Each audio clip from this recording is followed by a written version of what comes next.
As the temperatures do drop, though, health experts remind you the dangers that can come along with these extreme temperatures. Adam Paluka with EMS joins us live now this morning, letting us know how we can stay a little bit safer and keep others safe out there. Good morning, Adam. Thanks so much for being here with us.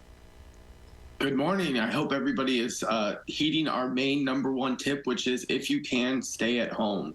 The roads and the temperatures are dangerous for everybody. And to help out our first responders, our EMSA medics, firefighters, police officers, the more people we have not on the roads, the easier it is for our employees and our first responders to get to emergency calls. Adam, I know you keep in communication with your crews that are out. What are they saying about the situation this morning? So there are a couple problem spots that they've noticed as they are out responding to calls in the Tulsa area. The hill near 61st and Sheridan appears to be a big problem. We've asked our crews to avoid that area or find an alternate route. Also, some roads near Tulsa Hills where there's some steep inclines. Those are also proving a problem. So just understand that we may be taking a alternate route to get to some emergencies today. So it may be a few minutes longer just because we are trying to get there safely, so that we can respond to that health situation as quickly as possible. And Adam, I said EMS. I should have said EMSA. Adam is with EMSA.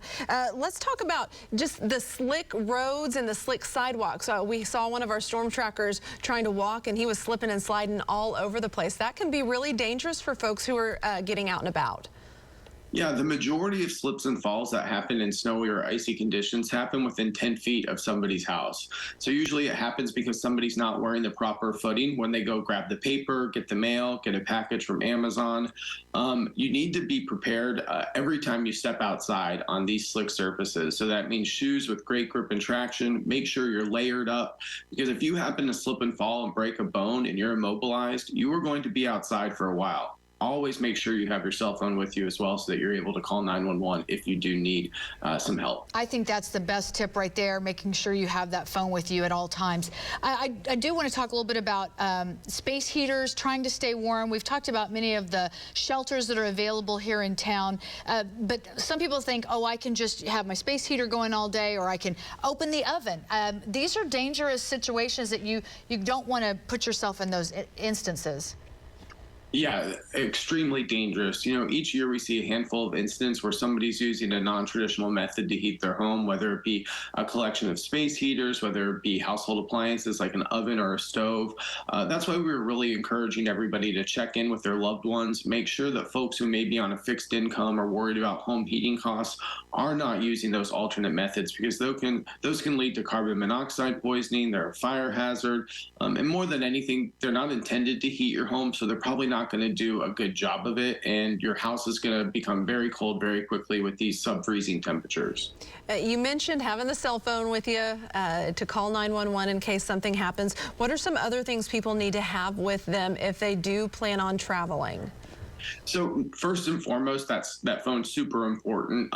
Let people know that you're leaving and when you should get there, so that they can, start making some calls if you don't arrive on time. Always keep a pair of dry clothes with you. If your clothes, for whatever reason, get wet in these temperatures, that's going to accelerate hypothermia, and hypothermia is life-threatening, especially when it's this cold. And you might say, well, how could my clothes get wet if I'm so layered? I'm also talking about perspiration. So even if you're just sweating and you notice, wow, this undershirt's pretty damp, because you are following our advice and you are layering and you are trying to give as much insulation to your body as possible, you want to make sure you change out of that wet shirt, because that is really going to lead to problems down the road if you don't. Adam, we're out of time, but we appreciate your insight, and we wish the crews all the best today. And certainly just a reminder, when you do see our emergency vehicles on the roadways, give them plenty of room. Let them get their job done. Thanks, guys. Stay warm.